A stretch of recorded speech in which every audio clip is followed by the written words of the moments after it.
realtor, broker, and entrepreneur. Roy Almog channeled his love of deal-making into one of the fastest-growing real estate brokerages in Canada, 2% Realty. This is his journey.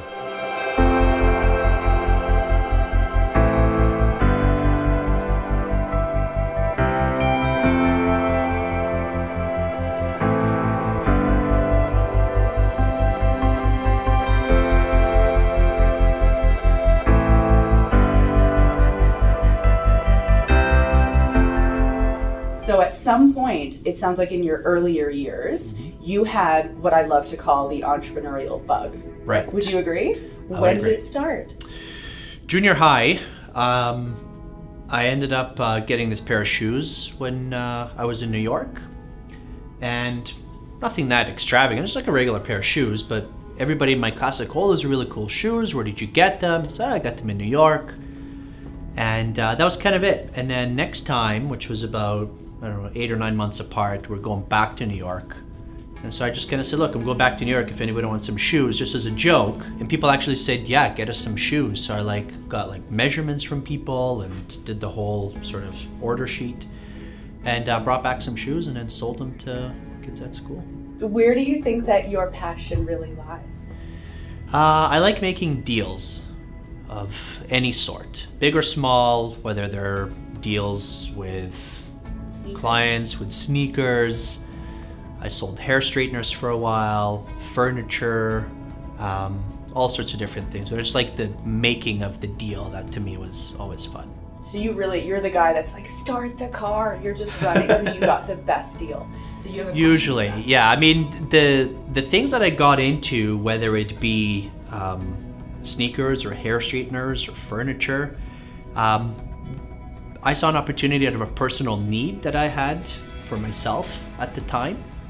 And that's where I'd explored it further to see, okay, well, to give you an example with hair straighteners, my mom was looking to buy a hair straightener and they were, at the time, about $200. I was like, how is this $200? There's nothing in it. I said, I bet you I could find these things online or overseas for $10. Sure enough, I found them. They were even less than $10. They were like $6.50. I was like, I can't be the only person who's thinking the margin between $6.50 and $200, there's a lot of margin there. And not that they were the same quality or caliber as the 200 ones, but they were still good enough for the masses. We bought, not a container, but we bought thousands of these hair straighteners and ended up wholesaling them to salons, to all sorts of hair schools and academies.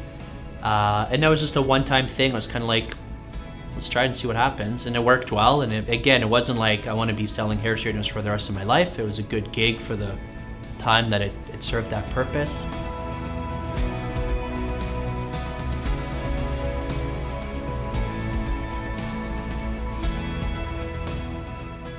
Through this conversation, you have a passion for saving people money. That's where it kind of started for you. Yeah.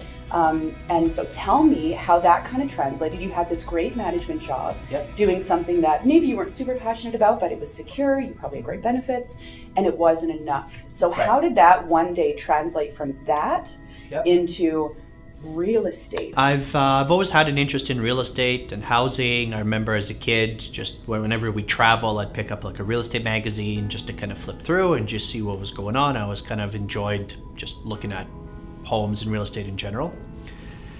And when I was working at the time in telecom, an opportunity came up in a very interesting sort of price point to purchase a property, and the rental revenue on it was pretty decent. So I said, okay, well, the risk reward is there, let's do it. So I bought a place, rented it out, and did very well, and then bought another place and another, and then a few friends got together and we started buying a few more and rented them all out basically. It got to a point where the market was kind of heating up at the time. This is in 2006 and 7. And I contacted the agent that helped me buy all these places. And I said, look, it's time to cash out. The returns have been good. The market is taken off. I don't want to miss the boat. Let's just sell them and cash out. And he's like, yeah, happy to help. No problem. Here's my fee. Here's my commission structure. Here's how it works. And I was kind of like, well, I need a bit of a break here. Like, I've been a really good client. I've sent you tons of other referrals in business. Everybody I know, I've been telling how great of an agent you are. So I contacted one of the companies that's a for sale by owner type. They came over, I paid them their $4.99 or $5.99 or whatever it was at the time. They threw me up on a website, but I was responsible for doing all my own showings and paperwork and dealing with all the calls. And that was difficult because I was still working full time.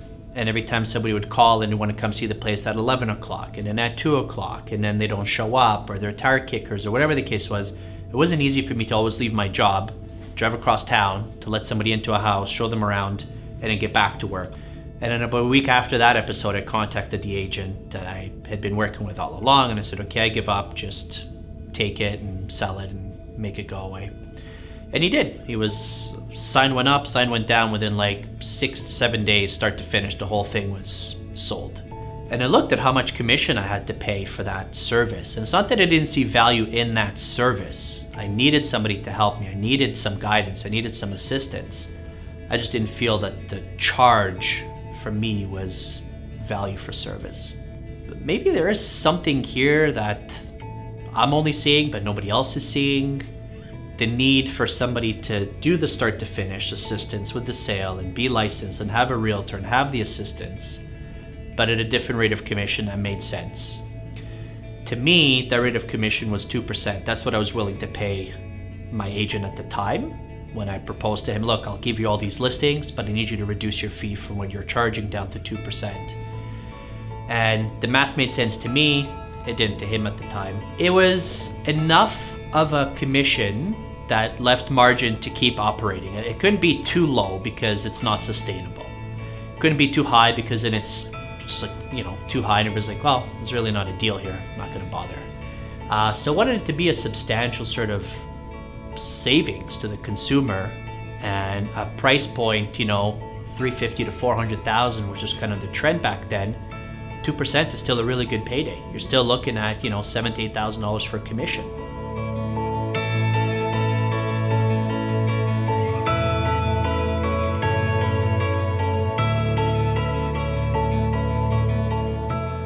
Were going to start the brokerage, you didn't have the 2 years in to do the licensing. Correct. But you found somebody, Alan, to do it for you. Why did you go that route? You didn't wait the 2 years, you just found another way and you found a solution. Yeah, the opportunity was there.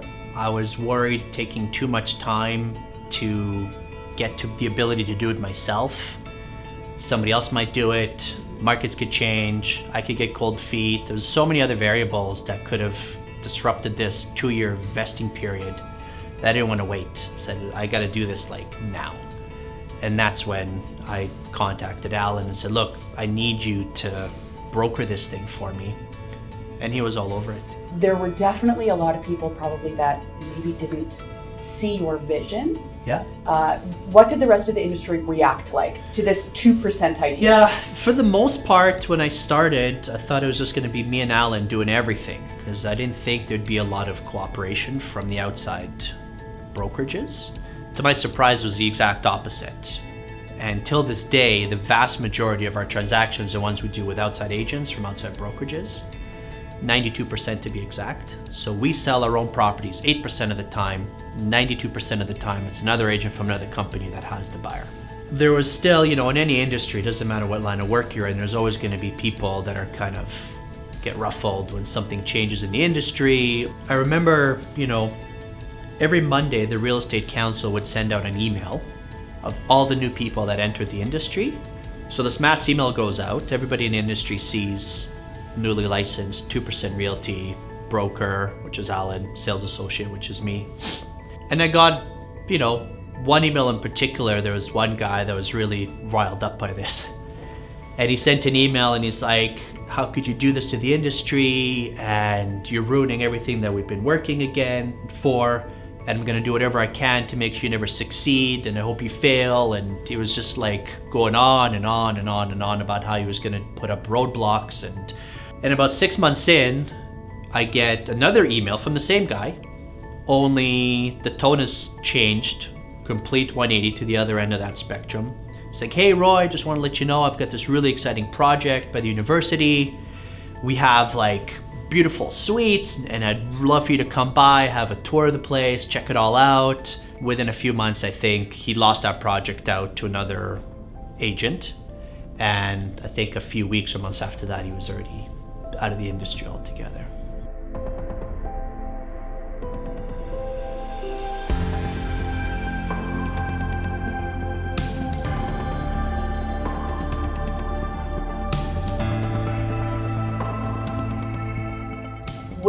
Where's the business now? How many brokerages are under the 2% Realty umbrella? We have 31 locations in Canada. Well, 30 in Canada and one in Australia. Australia. Yeah. Did you ever think that was going to happen? No, that was a wild sort of, not experiment, but something that again, like I just wanted to try and see.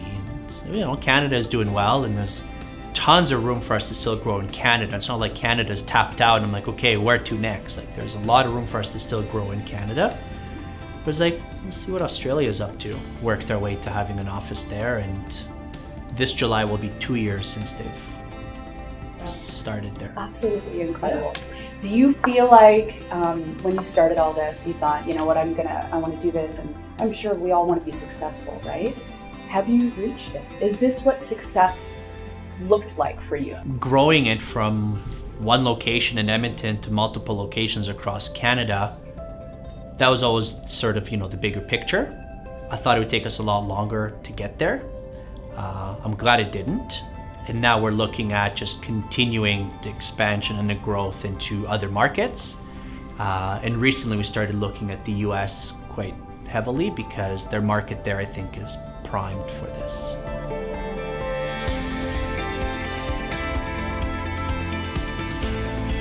How much of it do you think, though, is really was the idea, and how much of it is really the execution? Because anybody can have a great idea. Yeah, the right? execution, I'd say, is the bulk of it. I mean, if you have a great idea, but you don't know how to pull it off or how to put it together or how to keep it growing and moving forward, it doesn't matter how great the idea is, it's just going to fizzle out eventually.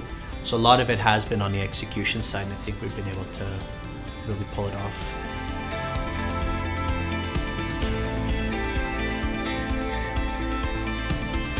Do you think there are certain, two types of people that just when you get that kind of, when you face adversity, there are certain type of people that go, you know what, maybe they're right. Maybe I can't do this. Maybe this is going completely against industry standard. Yep. Or are there other people that just go, you know what, I'm going to show you?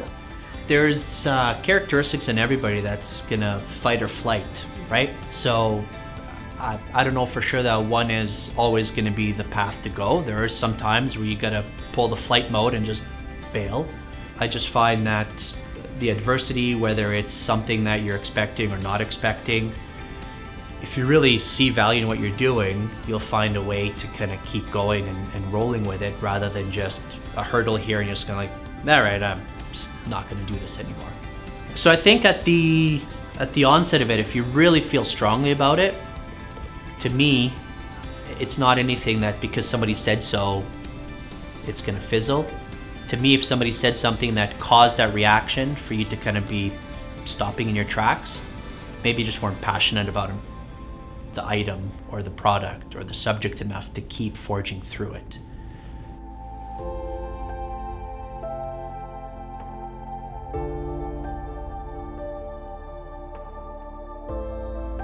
Is your, cup full of passion now? Are you at your max? Yeah, it's still not enough. Like, I still want to do it just on a larger scale. Like, more people reach the savings and kind of get it out there to more markets. So that's been the big sort of the new passion, if you will, is taking this and replicating it in markets across North America and